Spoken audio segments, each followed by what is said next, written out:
I'd like to begin our practice with a sentiment of metta, loving kindness.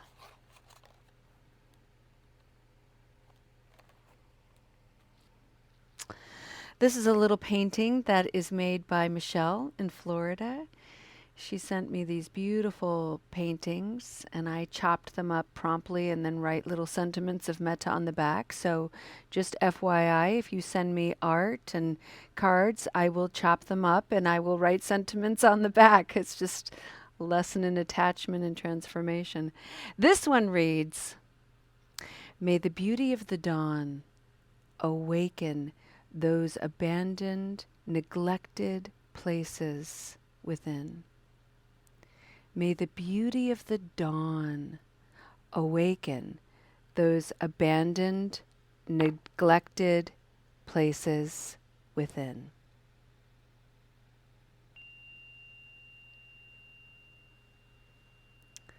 What a wonderful start to our practice today, friends. I invite you, if it's comfortable in your mind and spirit today, to close your eyes and just allow this practice to flow into you, to gently land. I invite you to put no pressure on yourself to tame the mind or the body. If you are working on a particular thought or experience and you'd like to use this time to really think it through, please do. If you'd like to use this time to lie down and rest, please do. If this is an hour to fold your laundry or dust your living room or organize your kitchen table and have this on in the background where you're barely listening and participating, invite that to be a perfect practice. And if you're able to be here in a noble posture and to sit with ease, well, that's your practice today too. Let's bring a gentle gaze into the body and just take a quick scan of the body to notice if there's any tension anywhere, any discomfort anywhere. See if you can intentionally tighten some muscles around that area of discomfort in the body. And then allow the body a release and relaxation in breath. I have a tendency to hold a lot of tension in my shoulders. And so what I do is on my inhalation, I'll inhale and then I'll tighten my shoulders and I'll hold my breath for a couple seconds. And then as I'm exhaling, I partner the exhalation with the relaxation. And I rest and sit a little bit taller with a little more ease.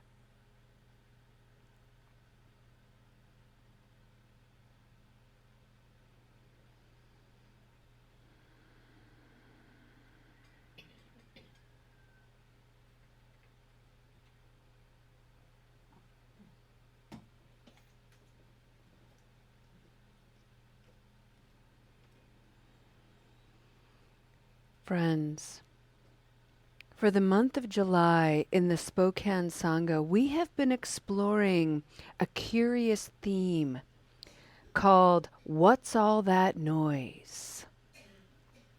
And that particular title comes from a workshop that I have taught over the years, and it speaks to the chatter in the mind.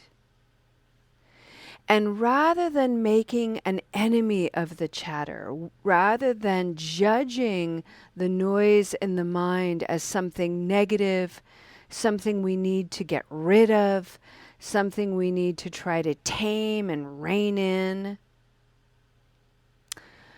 this is a practice of understanding, of looking deeply at the noisy mind, the racing mind, the anxious mind, the thinky mind, and to approach that mind with a calm, friendly curiosity. Wow, would you look at that? My mind is so noisy today. What is that all about? Huh.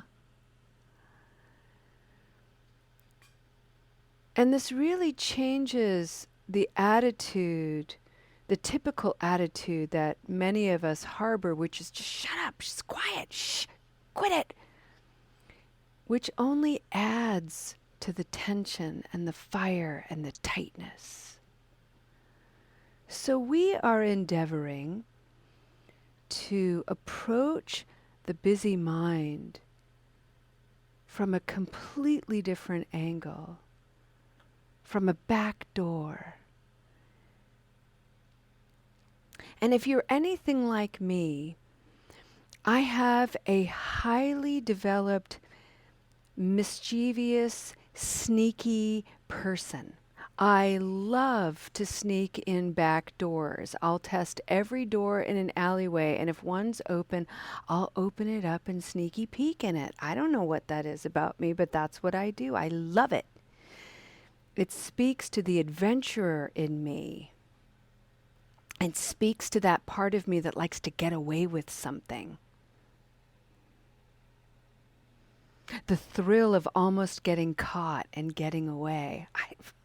It's a very young part of my personality.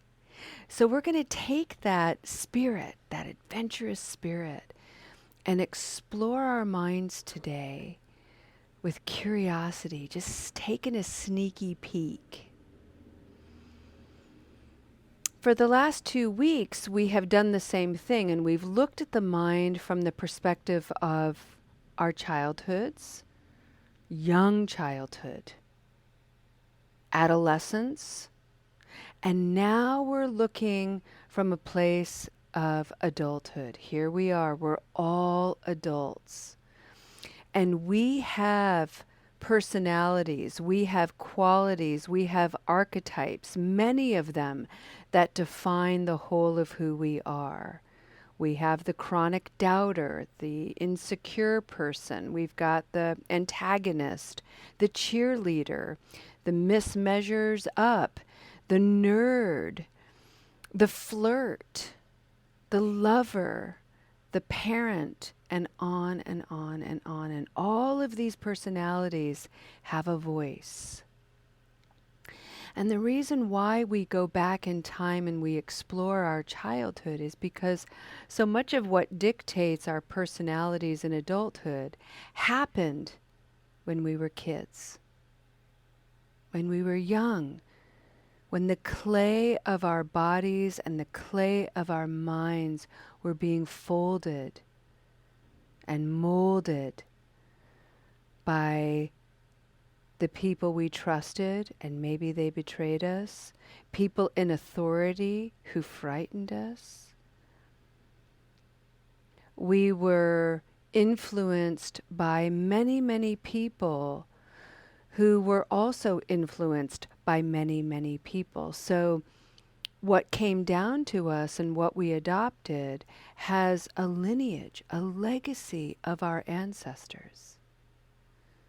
And we've carried that our whole lives, like a giant shell of a turtle or like a hermit crab. We just keep carrying this weight around. And this is our opportunity to take a look at it. Maybe take the shell off and come explore ourselves.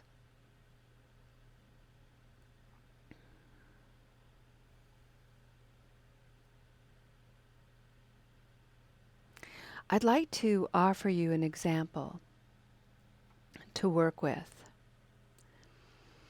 As much as I'm an adventurer and as much as I like to take sneaky peeks, I've also got someone, an archetype in my mind that's afraid to get in trouble. So I have a lot of fear in me. And when I was a young woman, I was in my 20s and I was in a doctoral program. I was working on a PhD. And I had a professor who was very negative. And I didn't know at the time in any clear way that this professor also had very serious mental health issues. And she was incredibly antagonistic toward me. And so any time I was in a position where I was vulnerable, that is to say, I didn't know something, that not knowing, that very real human experience of not having the answer, not knowing, was met with hostility and aggression. I was always shut down for not knowing. Well, you should know. What's the matter with you? I thought you were smart. That kind of stuff. And so I learned very quickly not to be vulnerable. I learned very quickly that I better have the answer. And if I didn't, I'm going to pretend or I'm going to avoid. Those were the coping strategies I learned. And it was completely self-protective. And I'll tell you right now, it absolutely served me well. I could not trust this woman to be safe with my own vulnerability.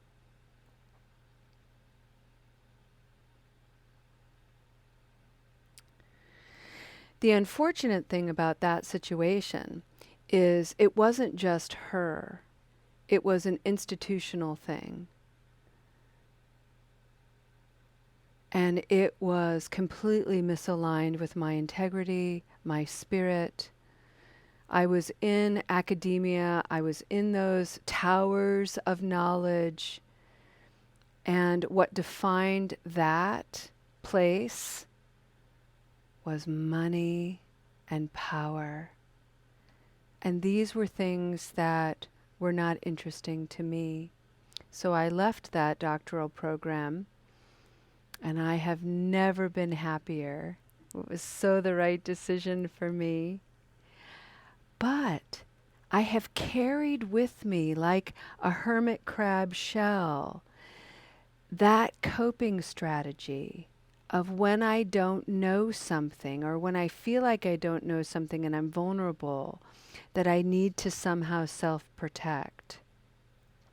That I either need to get the answer right away, I need to pretend I know the answer, or I need to avoid the situation altogether. And so over time and over the decades of my life, what served me in my early 20s has become highly maladaptive. It keeps me from being vulnerable. It keeps me from trusting other people. It has kept me from being vulnerable and interacting with somebody who is very wobbly in holding my vulnerability and then being able to have a conversation so we both strengthen. Somebody strengthens in their ability to hold vulnerability, and I strengthen in my own sense of confidence. But I am the way that I am now because of who I was. But I don't have to be that way anymore. I get to practice something else, and I get to encounter people anew. And that is what we're endeavoring with, working with this noisy mind, is being able to look at the thoughts and the stories that we've been carrying our whole lives and set them down momentarily and say, can I look at this deeply and trace it? When did this show up in my life? What are the conditions that have fed this story throughout my life? When has it served me? And when does it serve me no more?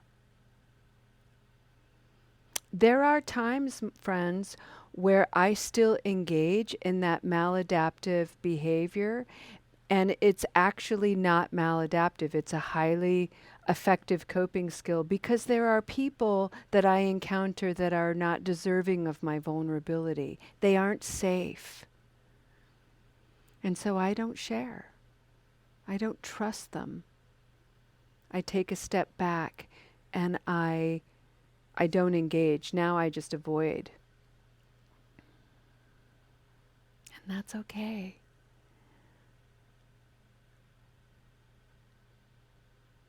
It may not be okay for that individual, but it's okay for me, and I'm not responsible for them. Like, if it's not okay for them, that's their shift to work. I'm working my shift of what's okay for me. So remember, friends, how you're engaging with your life now, how you're thinking, your stories, they are there and established based on who you have been and who's been influencing you.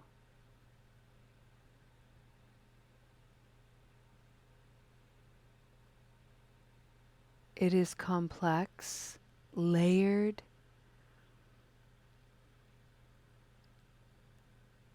and what a wonderful opportunity to be able to treat this unlayering, this discovery as like an excavation of buried treasure.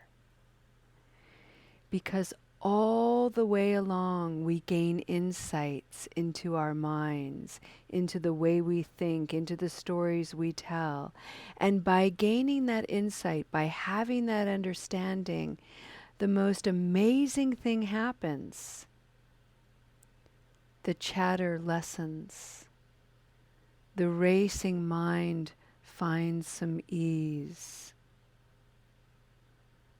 The mind opens up, the thoughts and that tightness begin to dissipate like the parting clouds in a storm.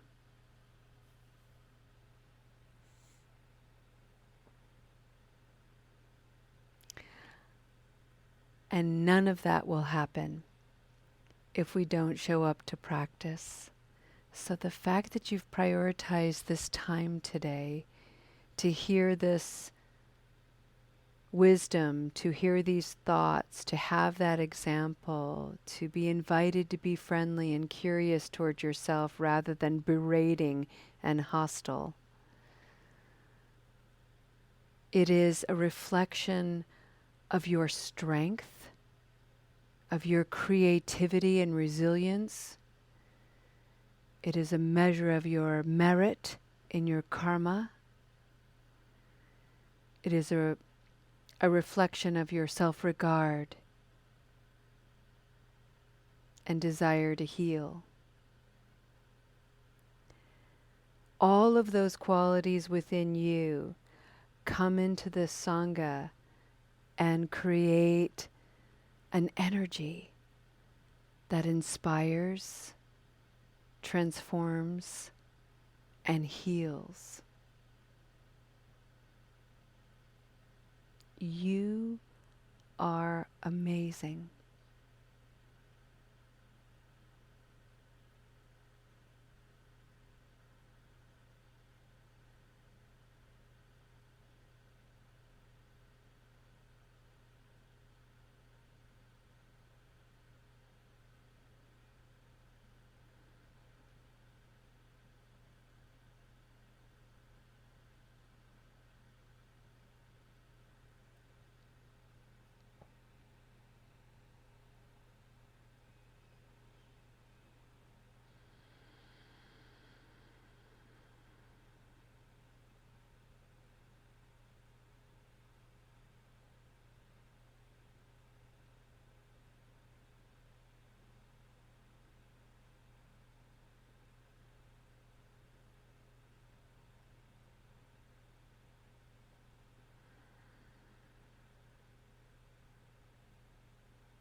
friends.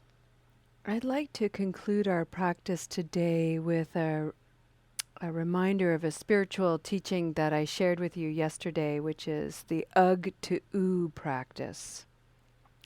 And I find it so joyful and friendly to bring forward. And so this is a practice that whenever you catch yourself treating yourself, listening to that inner voice in the same habitual way that it always speaks to you. So, ugh, there goes that racing mind again.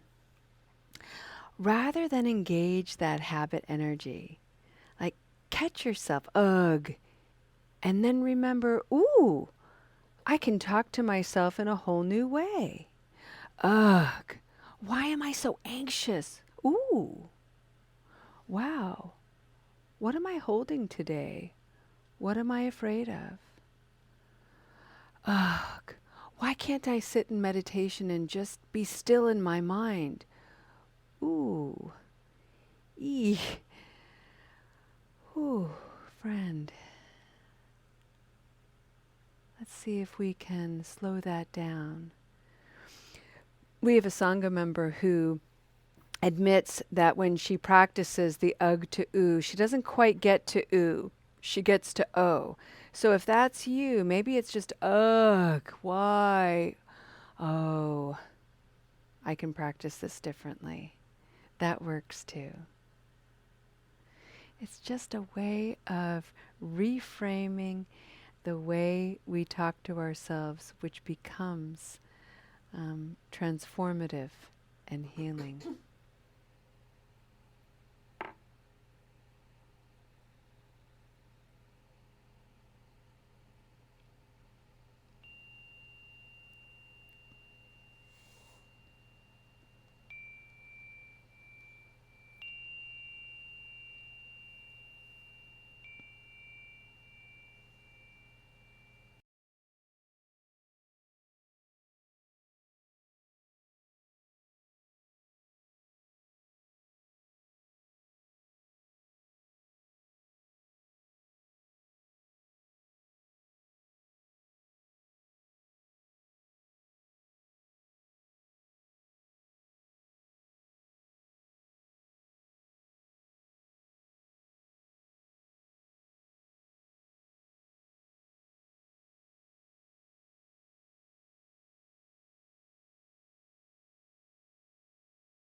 Alrighty, friends, that's it.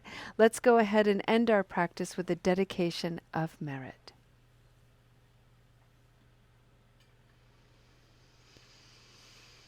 For those of you who are new to the Buddhist practice, we always end the practice as we have stepped into the space of the three jewels with reverence. We recognize the wisdom of the Buddha. We recognize his teachings that have been passed on for thousands of years now, 2,600 years. And we take refuge and honor the Sangha, the community of wise friends who are gathering here today to keep us inspired, encouraged, to keep us challenged, to cheer us on, and to help us get dusted off when we fumble and wobble. We take a moment to honor the three jewels, and we take a moment to honor ourselves being part of it. There's a lot of merit that's been generated here today, a lot of goodness, and so we take a moment to take stock of that. I'd like to dedicate this practice to all living beings who are struggling with confusion and delusion, hostility, anger, and violence. I'd like to dedicate this practice to anybody who's in the criminal, judicial, corrective system. They're in jail, they're on parole, they're in prison. I'd like to dedicate this practice to anyone who is in the hospital, the emergency room, a psychiatric ward. I'd like to dedicate this practice to anyone who is unhoused, lonely, and has convinced themselves they do not belong. I'd like to dedicate this practice to anybody who is isolating in their homes or in their cars. I'd like to dedicate this practice to anyone who has taken their life, accidentally or intentionally, and all the people that have been left behind in the wake of their absence.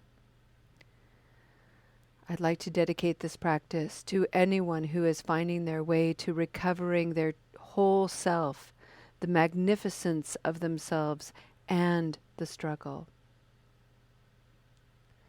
Shantideva, the great 8th century Buddhist monk, said,